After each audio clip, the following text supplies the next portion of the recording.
Welcome, it's week 13. I'll show you this week's plan, and today's topic is brick workouts.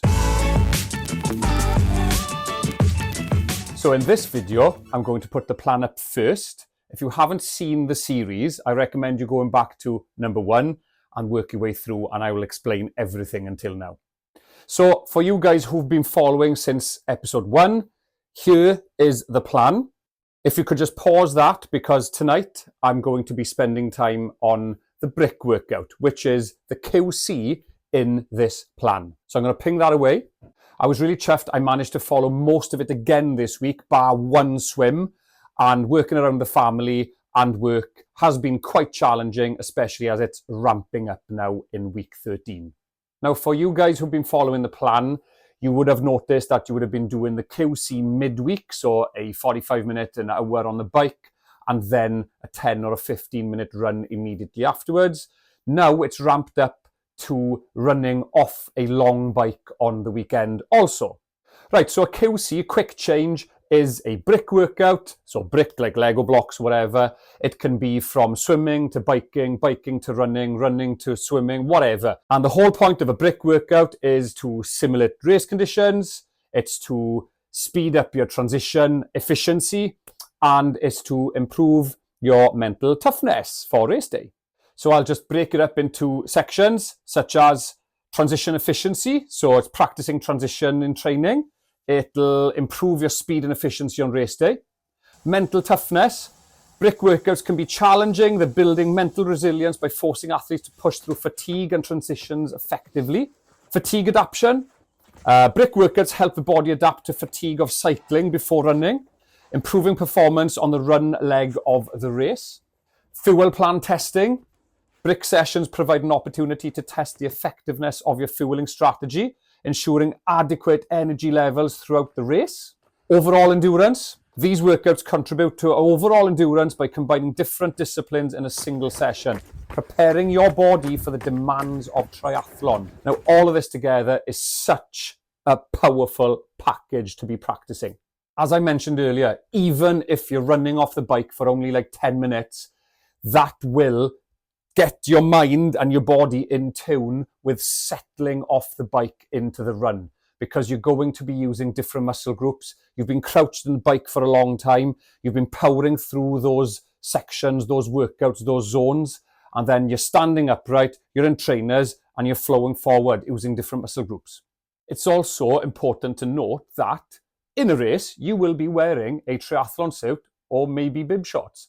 You'll need to use these on your QC workouts, because that pad underneath your crotch is going to be there whether you like it or not, and it's just a matter of getting used to that. Now, every run takes a while to settle into it. Even if you just get off the sofa, do a couple of stretches and get into a run.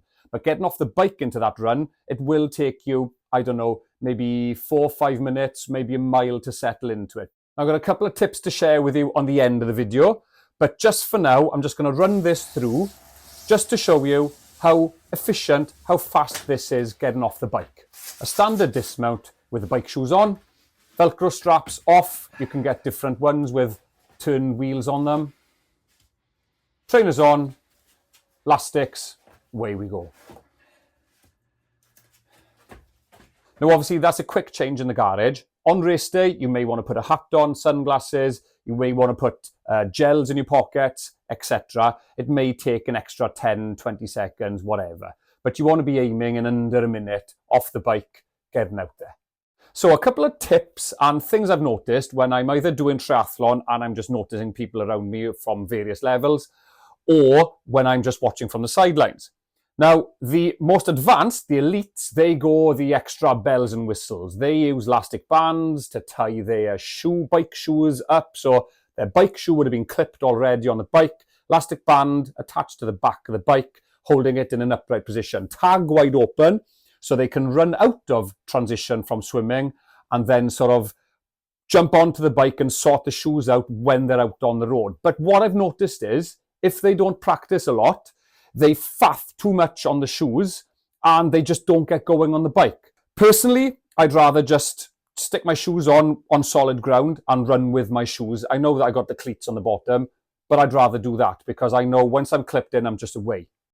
Coming back into transition, I've seen a few people take their feet out of the shoes just for the last 100 meters or so. But then you're going to be running barefoot then. Personally, I don't like it, especially if I'm wearing socks. I like running in socks. So it's a matter of your personal preference. I find it, again, just unclip, run in your shoes. I mean, cleats cost nothing. If they get wrecked, I mean, it's 3-4 quid for a new set. Who cares? And the last thing, elastic laces. They are class. A game changer. Also, when you've pulled the elastic tight onto your running shoes, they don't tend to be as tight as laces. And there we are. That's week 13 and the plan. I hope you found something there interesting or helpful. So this is all free tips and advice. If you found anything useful to help you in your endeavors in triathlon, then please like and subscribe and put a little bing, bing, bing so that you can see the next episodes coming up. And if you haven't had a look at the series, please go back to number 1 and then you can see my beard grow as we go through the weeks. Hope to see you next week.